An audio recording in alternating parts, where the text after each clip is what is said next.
బాగున్నారా? కొంచెం మందిరం కోసం ఎందుకో మాట్లాడాలని ఉంది. 21 years తర్వాత దేవుడు మందిరాన్ని ఇచ్చాడు.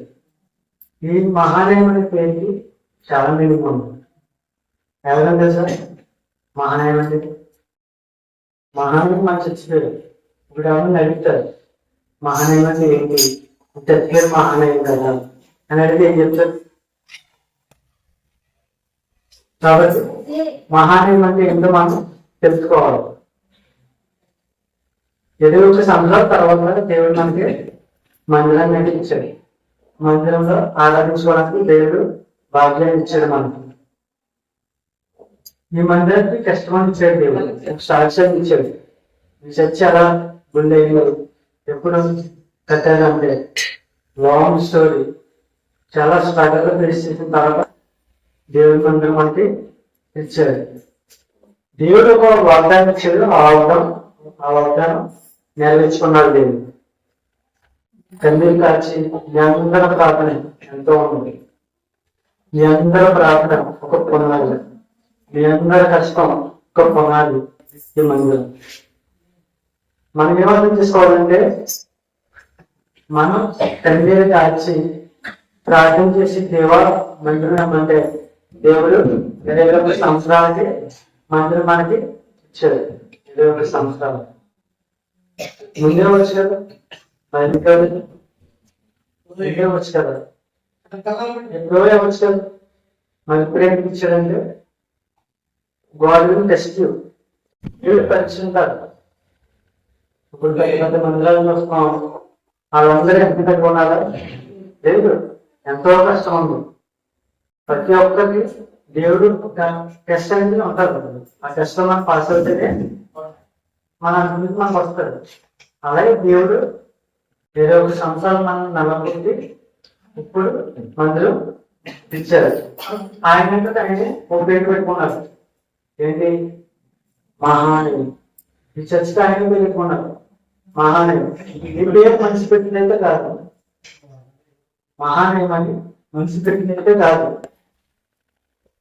ఇది బైబిల్ నుంచి వచ్చిన పేరే. బైబిల్ నుంచి వచ్చింది పేరు మహానయం అని. ఆదికాండం 32 వచ్చారు, 4 నుంచి 2 వచ్చినారు. చూడండి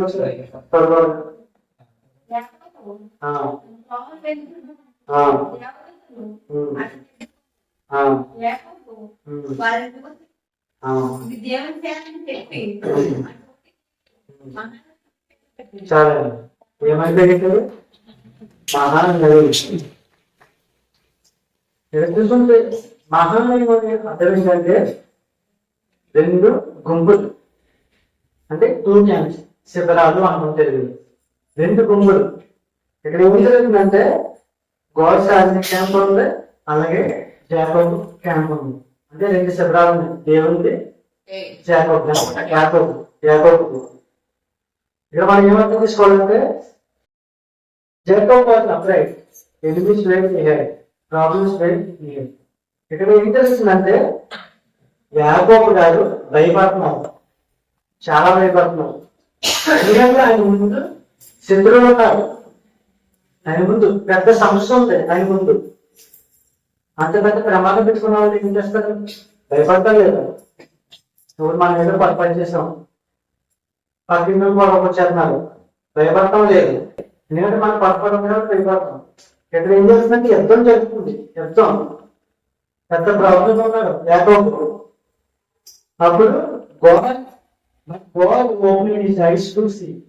దేవుడు ఆయన కొడుకు తెలిపి చూపించారు. ఏం చూపించారంటే ఒక క్యాంప్ ఏమో, అంటే ఒక శిబిరమేమో జాకోబు మనుషులు ఉన్నారు, ఇంకొక శిబిరమేమో దేవుడి యొక్క దేవతలు ఉన్నాయి. 2 గుంపులు ఉన్నాయి అక్కడ. 2 గుంపులు అంటే ఆయనకి సపోర్ట్ గా దేవతలను కూడా దేవుడు పంపారు. ఇక్కడ మనం ఏమర్థం చేసుకోవాలంటే, ఇక్కడ జాకోబ్ ఒక మాట అన్నారు. ఏంటా మాట అంటే దిస్ ప్లేస్ ఇస్ మహానయం. ఎందుకంటే ఒక అక్షిత్రులు ఎదుర్కొన్నారు, ఆ తర్వాత దేవతలు, ఆ తర్వాత యాకోబు సైన్యం.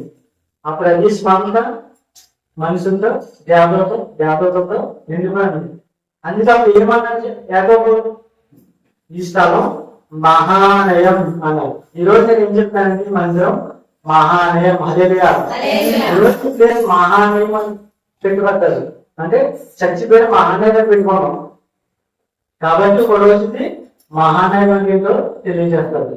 మహానయం మనం ఒక రోజు చూస్తాం. ఆయన ఎలాగైతే దేవతలను చూశారు, అలాగే శత్రువులు చూశారు, అలాగే ఆయన ఓన్ సైన్యాన్ని చూశారు. అలాగే ఒక రోజు ఈ యొక్క మందిరంలో మహానయం పట్టరాని జనాన్ని మనం చూస్తాం. హల్లెలూయా. ఇక్కడ మనం ఏం అర్థం చేసుకోవాలంటే ప్రతిదానికి దేవుడు సమయం కలగను. ఆ సమయం ఈ రోజు ఇచ్చింది. దేవుడు మనకి మందిరం ఇచ్చారు. ఎప్పుడైనా మనం గుర్తుపెట్టుకోవాలి, మన జీవితంలో ఏం జరగట్లేదు, మన జీవితంలో ఏం జరగట్లేదు, ఎందుకు పనికిరాని వారిగా మనం ఉన్నాం అనుకుంటే చాలా బాగుంటుంది. నీ దేవుడు నీకు ఉన్నంత కాలం గొప్పవాళ్ళే. 10 మంది చూసి నీకు ఎందుకు పనికిరాని వారిగా చూడొచ్చు, నీ వాళ్ళు చూసి లేదని చూడొచ్చు, లేని దేవతను కొనుక్కోవచ్చు, నువ్వు లేని సమస్యలు చేస్తుందని అనుకోవచ్చు. God is plan for everything. ఈరోజు మీ కాలంలో సాక్ష్యం ఇచ్చాడు.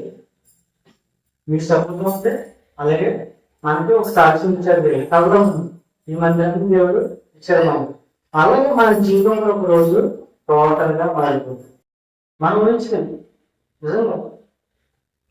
ఒక రోజు అంటారు మన కొంతమంది, ఎందుకు పనికిరాలనుకున్నామమ్మా, గొప్ప లేదు నష్టం వచ్చారని అంటారు.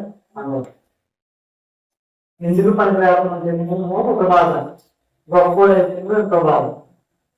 గొప్ప అవుతుందనుకో, గొప్ప అవుతుంది అంటాం. అదే గొప్ప అయిపోయాడని తెలుస్తారు. ఏడుపు ఎక్కువ, ఇటుకోవాలని ఎక్కువే, ఏడుపు ఎక్కువే. మీరు దేనికి ఆనందం చెప్పాలి. గొప్ప వాళ్ళు అవ్వకుండా తిట్టేస్తున్నారు, గొప్ప వాళ్ళని విడిచేస్తున్నారు. ఏం చేయాలి మనం? ఏం చేయాలి? దేవుడితో లేదు. ఎందుకంటే మనల్ని మనం మార్చుకోలేండి. ఉపన్యాసం గొప్ప అయిపోవాలంటే మనకి అవుతుంది, కానీ ఆయనకి అవుతుంది. ప్రతి ఒక్కరిని అలా మార్చేస్తారు. మనం ఇచ్చేదండి, మనం దానికోసం మనం ఎదురు చూడాలి. ఈ యొక్క మహాలయం అంటే, ఈ మహాలయంలో కుటుంబానికి రక్షణ దొరుకుతుంది, కుటుంబం క్షేమంగా ఉంటారు, అలాగే పాస్టర్లు క్షేమంగా ఉంటారు, అలాగే భవిష్యత్తుకి